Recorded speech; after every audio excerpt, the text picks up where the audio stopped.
CET के form out हो चुके हैं, नोटिफिकेशन जारी हो चुका है, फॉर्म भरे जा रहे हैं। लेकिन उससे पहले हम लोग विज्ञान की बात करते हैं कि विज्ञान में कौन कौन से टॉपिक्स बदले हैं या पुराना सा ही सिलेबस है, और क्लासेज इसकी कब स्टार्ट हो रही हैं। विज्ञान की क्लासेज प्रकाश को लेके हम स्टार्ट कर रहे हैं आज शाम को 5 बजे स्ट्रीम है, इसी चैनल पे आप देख सकते हैं, ठीक है, लाइव क्लास चलेगी और प्रकाश को हम स्टार्ट कर रहे हैं। तो सबसे पहले बात करते हैं कि देखिए नोटिफिकेशन तो आप सबको पता होगा कल ही जारी हो गया है, और नोटिफिकेशन बहुत अच्छे तरीके से जारी हुआ है। और इसमें जो चेंजेज है मैं सरसरी निगाह से बता देता हूं कि कौन कौन से चेंजेज हुए हैं। 14 पोस्टों के लिए 14 प्रकार के नौकरियों के लिए ये सीटी 10+2 जरूरी है, जिसमें वनपाल, छात्रावास अधीक्षक, कांस्टेबल, लिपिक ये सब हैं।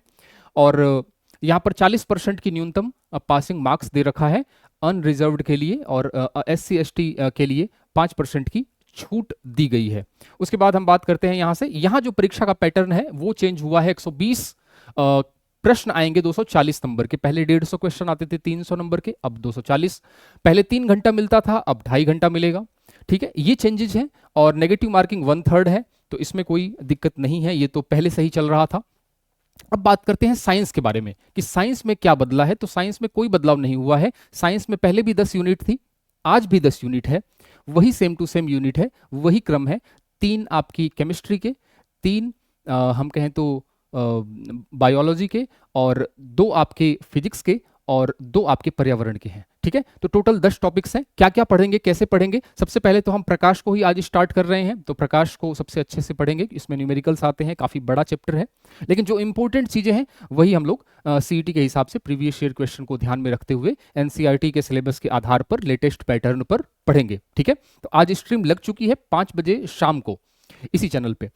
सबसे पहले भौतिक और रासायनिक परिवर्तन एक बार डिस्कस कर लेते हैं, कैसे कैसे हमें पढ़ना है। भौतिक और रासायनिक परिवर्तन की बात करते हैं तो यहाँ पे भौतिक रासायनिक परिवर्तन की परिभाषाएं आपको पता होनी चाहिए, मैं बताऊंगा आपको। उदाहरण आपको जरूर पता होने चाहिए कि किसी चीज का जलना, कपूर का जलना तो रासायनिक परिवर्तन है, लेकिन कपूर का ऊर्ध्वपातन होना भौतिक परिवर्तन है। तो भौतिक और रासायनिक परिवर्तन के बीच में जो अंतर है, जो उदाहरणों का, वो आपको पता होना चाहिए, ठीक है। ऑक्सीकरण, अपचयन अभिक्रियाएं बड़े इंपॉर्टेंट है, क्वेश्चंस कई बार आता है। ऑक्सीकारक क्या है, अपचायक क्या है, किसका ऑक्सीकरण हो रहा है, किसका अपचयन हो रहा है, इस तरह की बातें, ऑक्सीकरण अंक निकालना, ये सारी चीजें हम सीखेंगे। इसके बाद उत्प्रेरक, धनात्मक उत्प्रेरक, ऋणात्मक उत्प्रेरक, इसके साथ साथ जैव उत्प्रेरक, उत्प्रेरक वर्धक, उत्प्रेरक विष, और कुछ विधियां, कुछ रिएक्शंस जिनके, जैसे शीर्ष कक्ष विधि हो गई, हैबर विधि हो गई, बॉश विधि हो गई, तो ऐसी विधियों को हम पढ़ेंगे। इसमें कौन से उत्प्रेरक काम में आते हैं पेपर में, पिछले साल के सिलेबस को हिसाब से ही पैटर्न को ध्यान में रखते हुए ही हम पढ़ेंगे, ठीक है। भौतिक और रासायनिक परिवर्तन में हम लोग रासायनिक अभिक्रियाओं के प्रकार भी पढ़ने वाले हैं, जिसमें हम विस्थापन अभिक्रिया, एकल विस्थापन, द्विविस्थापन, योगात्मक, हम कहें तो उत्क्रमणीय, अनुत्क्रमणीय, ऊष्माक्षेपी, ऊष्माशोषी, ऑक्सीकरण, अपचयन, रेडॉक्स, ये सारी चीजें हम पढ़ेंगे। उसके बाद अपघटन, विद्युत अपघटन, ठीक है, तापीय अपघटन, प्रकाशीय अपघटन, ऐसी चीजें। धातु और धातु, उनके प्रमुख यौगिक, तो इसमें यहाँ पे हम लोग थोड़ा सा डीप में जाएंगे। सबसे पहले परमाणु से स्टार्ट करेंगे। परमाणु की संरचना, प्रोटॉन, इलेक्ट्रॉन, न्यूट्रॉन। इसके बाद हम लोग परमाणु भार कैसे निकालते हैं, 1 से लेकर 30 तक के परमाणु क्रमांक, इलेक्ट्रॉन विन्यास, ये सारी चीजें हम पढ़ेंगे। और आवर्त सारणी को भी हम थोड़ा सा पढ़ेंगे कि इसमें नेक्टोजन समूह कौन सा होता है, चालकोजन समूह कौन सा होता है, शून्य वर्ग कौन सा होता है, क्षारीय मृदा धातु कौन सी होती है, मृदा धातु में कौन सी होती हैं, तत्व क्या होता है, यौगिक क्या होता है, मिश्रण क्या होता है, समांगी मिश्रण, विषमांगी मिश्रण, 2 मिश्रणों को पृथक करने की विधि, प्रभाजी आसवन, सिंपल आसवन, ठीक है। ऐसे क्वेश्चंस आपके, अपकेंद्रण विधि, इस तरह के क्वेश्चंस आपके पूछे जाते हैं। तो थोड़ा सा ये बड़ा टॉपिक होगा। सामान्य जीवन में प्रयुक्त कुछ महत्वपूर्ण यौगिक, है ना, बुझा हुआ चूना या फिटकरी हो गया, पोटाश, एलम हो गया, लाल दवा हो गई, तमाम तरह की चीजें। इसमें हम लोग धातुओं के अयस्क भी पढ़ेंगे, कैलामाइन हो गया जैसे, या सिनेबार हो गया, किसका अयस्क है, तो ये सब चीजें हम पढ़ेंगे, ठीक है। दूसरे टॉपिक को पढ़ने की बहुत जरूरत है, यहाँ से बहुत सारे क्वेश्चंस पूछते हैं। कार्बन तथा कार्बन के, यहाँ से जैसे क्वेश्चन पूछता है कि कृत्रिम वर्षा के लिए प्रयुक्त रसायन का नाम। इसके बाद कार्बन और कार्बन के महत्वपूर्ण यौगिक, तो यहाँ पर हम कार्बन को लेके थोड़ा सा IUPAC नेम से भी पिछली बार क्वेश्चन आ गया था, तो हम लोग एल्केन, एल्कीन, एल्काइन और उनका IUPAC नाम कैसे निकालते हैं थोड़ा सा हम लोग अच्छे से इसको पढ़ेंगे पेपर का लेवल के हिसाब से, क्योंकि इस बार थोड़ा सा पेपर अच्छा लेवल का आएगा। तो कार्बन और कार्बन के महत्वपूर्ण यौगिक, उसके बाद हाइड्रोकार्बन की बात करते हैं। यहाँ पे प्राकृतिक गैस CNG हो गई आपकी, ठीक है। तो ये सारी चीजें हम पढ़ेंगे। कार्बन के अपर रूप इसमें हम कार्बन के अपर रूप में हम पढ़ेंगे ग्रेफाइट हो गया, फुलरीन हो गया, हीरा हो गया, कोयला हो गया, चालकोजन हो गया, इसके बाद चारकोल हो गया, कोक हो गया, कोयला हो गया, तो काजल हो गया, ये सारी चीज़ें पढ़ेंगे। क्लोरोफ्लोरोकार्बन भी पढ़ेंगे और उनका नामकरण कैसे करते हैं, CFC का या फ्रियोन का नामकरण कैसे होता है, ठीक है। CNG बहुलक और साबुन, और बहुलक में हम प्लास्टिक पढ़ेंगे, रेशे पढ़ेंगे, पॉलीथीन पढ़ेंगे, थर्मोप्लास्टिक, थर्मोसेटिंग प्लास्टिक, नाइलॉन पढ़ेंगे, डेक्रोन पढ़ेंगे, पॉलिस्टर पढ़ेंगे, क्या नहीं पढ़ेंगे, सब पढ़ेंगे, ठीक है। साबुन और अपमार्जक की बात करें तो यहाँ पे कठोर जल, मृदु जल, साबुनीकरण किसे कहते हैं, साबुन बनाने के लिए कौन से अम्ल काम में लिए जाते हैं, साबुन जो आंखों से आंसू निकलता है उसमें साबुन में क्या डाला जाता है ना, बैक्टीरिया जीवाणु रोधी बनाने के लिए साबुन में कौन सा पदार्थ मिलाया जाता है, ऐसे क्वेश्चंस। इसके बाद अपमार्जक, धनात्मक अपमार्जक, ऋणात्मक अपमार्जक, ऐसे क्वेश्चंस आपके पूछना, ठीक है। इसके साथ मिशेल क्या होता है, प्रकाश का परावर्तन, प्रकाश पूरा ही पढ़ना है, प्रकाश के गुण, आज हम स्टार्ट करेंगे। प्रकाश का परावर्तन, अपवर्तन, परावर्तन है तो परावर्तन के नियम पढ़ना है हमें, परावर्तन पर आधारित दैनिक जीवन में घटनाएं आपकी, पूर्ण आंतरिक परावर्तन, मृग मरीचिका, ठीक है। तो इस तरह की चीजें हम पढ़ने वाले हैं। और उसके बाद दो दर्पण एक साथ आमने सामने खड़े कर दिए जाएं तो कितने प्रतिबिंब बनेंगे, तो परावर्तन हो गया। परावर्तन के बाद उसके नियम, प्रकाश का वर्ण, इसके बाद अपवर्तन भी पढ़ना है। देखो यहाँ लेंस आ गया, तो लेंस का मतलब अपवर्तन, तो अपवर्तन क्या होता है, अपवर्तन उत्तल लेंस, वहां दर्पण पढ़ेंगे, उत्तल दर्पण, अवतल दर्पण, यहाँ उत्तल लेंस, अवतल लेंस पढ़ेंगे, अच्छे से पढ़ेंगे, कुछ भी नहीं छूटेगा आपका, ठीक है। प्रीवियस ईयर क्वेश्चंस को कवर करते हुए आप देखेंगे सारे क्वेश्चंस आपसे हो रहे हैं। न्यूमेरिकल्स भी करेंगे, और यहाँ से न्यूमेरिकल्स भी कई बार पूछ लेता है कि प्रतिबिंब कहाँ बनेगा, उल्टा किसका बनता है, सीधा किसका बनता है, आभासी किसका बनता है, लेंस सूत्र क्या होता है, दर्पण सूत्र क्या होता है, फोकस दूरी दे के पावर पूछ लेगा, तो ये सारी चीजें पूछेंगे हम लोग, पढ़ेंगे, ठीक है। दृष्टि दोष, जैसे दूर दृष्टि दोष हो गया, निकट दृष्टि दोष हो गया, दृष्टि वैषम्यता हो गई, वर्णांधता हो गई, ये सारी चीजें, और उसका निवारण कैसे करते हैं, कौन से लेंसेज को काम में लेते हैं। उसके बाद अंतरिक्ष और सूचना प्रौद्योगिकी, यहाँ पर हमें बेसिकली इसरो और नासा को पढ़ना है। भारत में इसरो का स्थापना कब हुई थी, उससे पहले कौन सी संस्था काम कर रही थी, भारत में सबसे पहले भारत में जो अंतरिक्ष संस्थान है ना, उसको विकास करने का या पिता किसे कहा जाता है, तो ऐसे क्वेश्चंस। इसके बाद इसरो के द्वारा छोड़े गए मिशंस हो गए, जैसे मंगलयान हो गया, चंद्रयान हो गया, गगनयान है, चल रहा है अभी प्रोसेस में, तो और चंद्रयान को ले जाने वाले कौन से रॉकेट्स थे, उनका लॉन्च व्हीकल का नाम क्या है, तो ऐसे क्वेश्चंस आपके पिछले सालों में पूछे गए हैं, वो हम कवर करेंगे। इसरो से रिलेटेड संस्थानों के नाम, उनके कौन कौन से संस्थान हैं और भारत में कहाँ कहाँ वो फैले हुए हैं।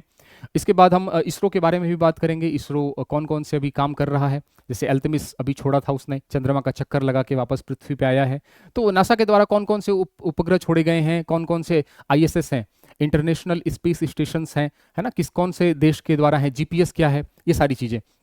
और भारत का अंतरिक्ष अनुसंधान कार्यक्रम, कौन कौन से उपग्रह छोड़े गए हैं, आर्यभट्ट क्या है, इनसेट क्या है, एजुसेट क्या है, ये। और इसके साथ साथ हम बात करेंगे कि पृथ्वी की कक्षाएं, लियो हो गया, नियो हो गया, lower earth orbit, near earth orbit, या भू स्थिर उपग्रह कितनी ऊंचाई पर चक्कर लगाते हैं, सब कुछ कवर हो जाएगा, टेंशन मत लो। अनुवांशिक से संबंधित सामान्य शब्दावली और मेंडल, यहाँ पे मेंडल हम पढ़ेंगे, है ना। इसके बाद कुछ अनुवांशिक शब्दावलियाँ पढ़ेंगे, संकरोज क्या होता है, बैकक्रॉस क्या होता है, व्युत्क्रम संकरण क्या होता है, विपुंसन क्या होता है, ये सब चीज़ें, ठीक है, बहुत डिटेल में पढ़ेंगे। इसके बाद हम लोग इसमें यहाँ पे गुणसूत्रों को भी पढ़ेंगे, जिसमें काइनेटोकोर क्या होता है, सेंट्रोमियर क्या होता है, टीलोमियर क्या होता है, ठीक है, ये सारी चीज़ें। जैसे हम कहें तो क्रोमेटिन क्या होता है, क्रोमोसोम क्या होता है, ये सारा। न्यूक्लिक अम्ल में जिसमें हम पढ़ेंगे कि न्यूक्लिक अम्ल कितने प्रकार के होते हैं, डीएनए RNA बेसिकली पढ़ेंगे इसमें, डीएनए में कौन सा अम्ल पाया जाता है, एसिड पाया जाता है, RNA में कौन सा पाया जाता है, डीएनए में कौन सी शर्करा पाई जाती है,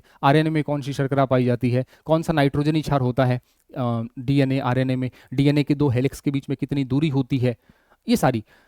प्रोटीन संश्लेषण का केंद्रीय सिद्धांत बहुत छोटा सा है, 15-20 मिनट का टॉपिक है, ये कैसे प्रोटीन बनता है। मनुष्य में लिंग निर्धारण, तो ये भी आपको कि लड़का या लड़की पैदा कैसे होता है, कैसे पता चलता है कि लड़का होगा या लड़की होगा।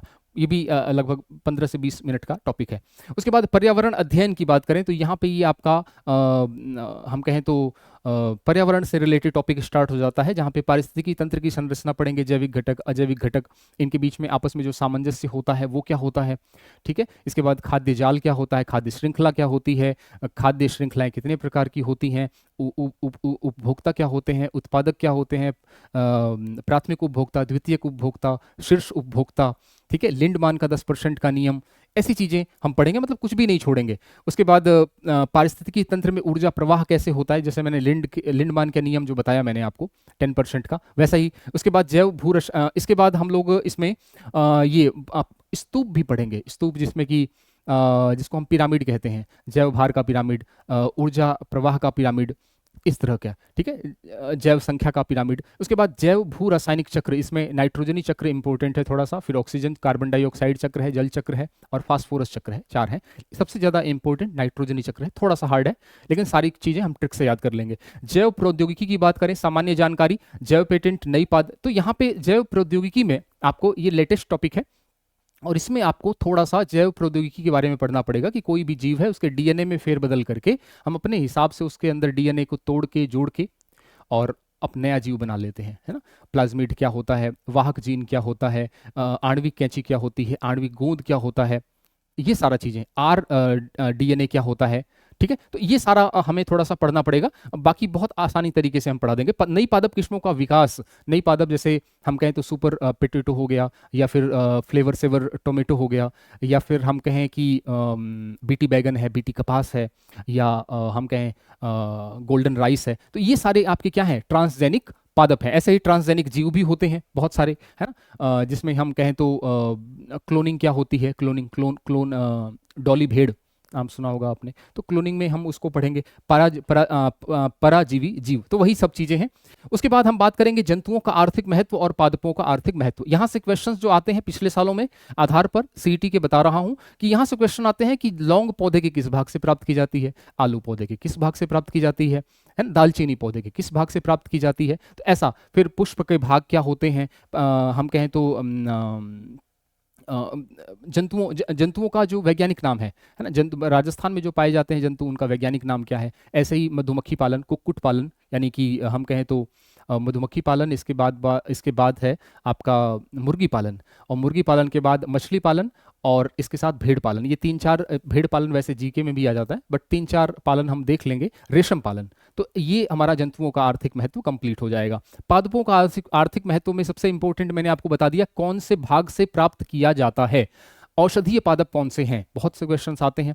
इसके बाद एक क्वेश्चन ऐसा भी आता है कि वैज्ञानिक नाम क्या है, सांगरी का वैज्ञानिक नाम क्या है।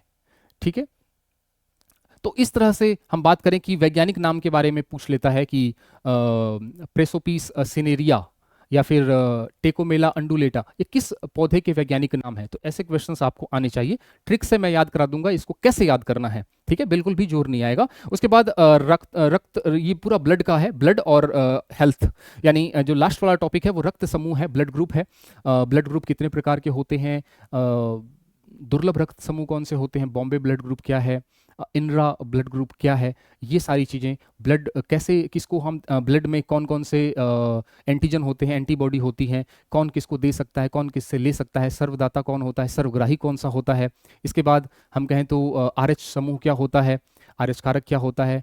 और इसके बाद हम जब ब्लड डोनेट करते हैं तो ब्लड बैंक में कितने दिन तक ब्लड रहता है, ब्लड थक्का न जमे उसके लिए हम ब्लड में क्या मिलाते हैं, और इसके साथ जो हमारा ब्लड बहता है कभी चोट लग जाए तो रक्त का थक्का जमता कैसे है, वो प्रोसेस हमें समझना पड़ेगा। रोगाणु और मानव स्वास्थ्य, यानी यहाँ से हमें रोगों के बारे में पढ़ना पड़ेगा, बैक्टीरिया से, वायरस से, प्रोटोजोआ से, हम कहें तो कृमि से, इन सब से होने वाले रोगों के बारे में। इसके साथ कैंसर भी पढ़ेंगे, एड्स भी पढ़ेंगे, और इसके साथ मलेरिया भी पढ़ेंगे। ठीक है, तो यहाँ पे और उनके टीके और उनका लक्षण, उनके वाहक और प्रभावित अंग जैसे इंपॉर्टेंट टॉपिक्स पढ़ेंगे।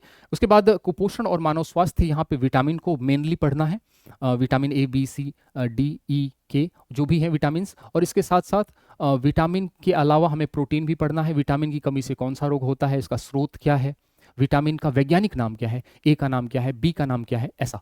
उसके बाद हमने कहा प्रोटीन की कमी से होने वाले कौन कौन से रोग हैं, मेरेस्मस है, क्वाशियोरकोर है, वो सारा हम पढ़ेंगे। उसके बाद मानव रोग यहाँ हो गया, कारण और निवारण। तो ये आप 9 टॉपिक्स यदि कंप्लीट कर लेते हैं तो यही सिलेबस है और कुछ भी नहीं है, ठीक है। तो क्लासेज हमारी आज से स्टार्ट हो रही हैं इसी चैनल पे, और शाम को 5 बजे, ठीक है। टाइम नोट कर लीजिए।